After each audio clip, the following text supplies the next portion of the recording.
என் அன்பு வணக்கங்கள் என் தமிழ் சொந்த உறவுகளுக்கு. இப்போ தான் வேலையை முடிச்சுட்டு பார்த்தேன்.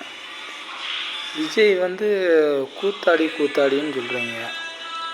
இப்போ இந்த 50 வருஷம் எனக்கு தெரிஞ்சு சொல்கிறேன். 50 வருஷம் நான் கேள்விப்பட்டதை வச்சு ஒரு 60 வருஷத்துக்குள்ளே பார்த்தீங்கன்னா, யார் இந்த வந்த அரசியல் தலைவர்கள் எல்லாருமே முக்கால்வாசி சினிமா துறையில் இருந்தவங்க தான். கூத்தாடிங்கிற வார்த்தை ஒன்றும் தப்பான வார்த்தை ஒன்றும் இல்லை. கூத்தாடிங்கிறது தப்பான வார்த்தை ஒன்றும் இல்லை.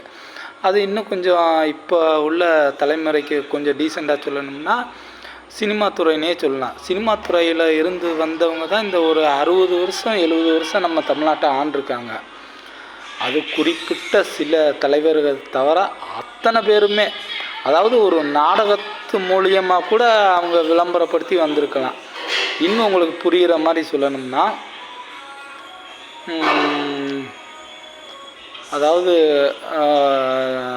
ஒரு சினிமா துறையில் ஒரு வசனம் எழுதுறது, ஒரு பாடல் எழுதுறது, இல்லை ஒரு நாடக மேடையில் பேசி மக்களை கவர்ந்து அந்த மாதிரி வர்றது, இப்படித்தான் ஒரு 60-70 வருஷம் வந்திருக்கு. ஒரு 2-3 தலைவர்களை தவிர மற்ற எல்லாருமே சினிமா துறையிலேருந்து தான் நம்ம தமிழ்நாட்டை ஆண்டிருக்காங்க. அதை மறுக்கவே முடியாது. இப்போ இந்த விஷயத்தில் நான் யாரையும் குறை சொல்ல வரல. இருந்தாலும் விஜய் கூத்தாடி பின்னாடி போய் எல்லாரும் சாவுறாங்கன்னு சொல்கிறீங்க. அது தவறு. இருக்க என்ன நியாயமோ அதை சொல்லணும். விஜய் வீம்புக்குனே இப்போ நம்ம கூட்டத்தை கூட்டணும், 40 பேர் சாகணும் அப்படிங்கிறதெல்லாம் அவரும் நினச்சிருக்க மாட்டார், யாருமே நினச்சிருக்க மாட்டாங்க. எங்கேயோ ஒரு சில தவறுகள் நேர்ந்திருக்கலாம், அது உண்மை தான். அதுக்குன்னு எல்லாருமே யூடியூப் முன்னாடி நின்றுக்கிட்டு கூத்தாடி பின்னாடி போய் சாகுறீங்களே, உங்களுக்கெல்லாம் தமிழ்நாட்டு மக்களுக்கு அறிவு இல்லையான்னு கேட்குறீங்களே. இந்த சினிமா துறையிலேருந்து வந்தவங்களுக்கு தான் தமிழ்நாட்டு மக்கள்லாம் ஓட்டு போட்டிருக்காங்க. அதையும் நீங்கள் மறந்துடக்கூடாது. தமிழ்நாட்டு மக்களை முட்டாள் அப்படி இப்படின்னு எல்லாம் சொல்கிறீங்க. அது தவறான ஒரு விளக்கம். அதாவது யாரை ஒரு ஆளுக்கு பிடிக்க நமக்கு நல்லது செய்வாங்கன்னு தோணுதோ அவங்க பக்கம் போகிறது ஒன்றும் தவறு ஒன்றும் இல்லை. அன்னைக்கு அந்த கூட்டத்தில் ஒரு துயரமான சம்பவம் நடந்து போச்சு. அதுக்கு என்ன காரணம் ஏது காரணம்னு அலசி ஆராய்ஞ்சு தான் பேசுகிறேன். அவங்கவுங்க நோக்கத்துக்கு ஒரு சிலர்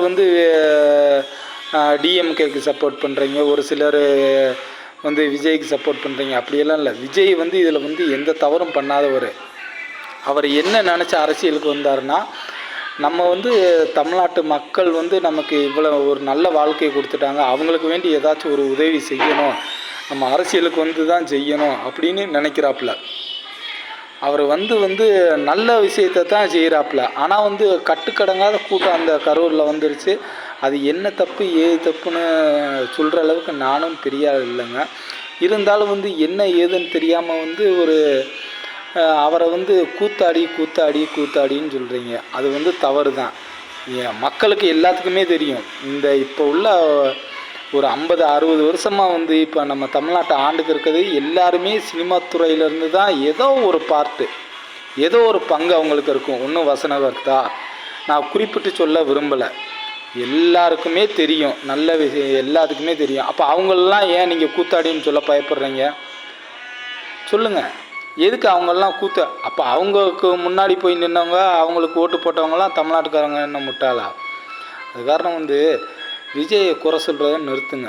அதை ஒரு தனிப்பட்ட மனுஷன் ஒரு 40 பேர் சாகணுங்கிறது என்றைக்குமே எந்த மனுஷனுமே யோசனை பண்ண மாட்டான். அது ஏதோ ஒரு என்னமோ நடந்திருக்கு, அதை கவர்மெண்ட்டு கண்டுபிடிக்கும். அதான் நம்ம முதலமைச்சர் சொல்லியிருக்காரு, பார்ப்பங்க.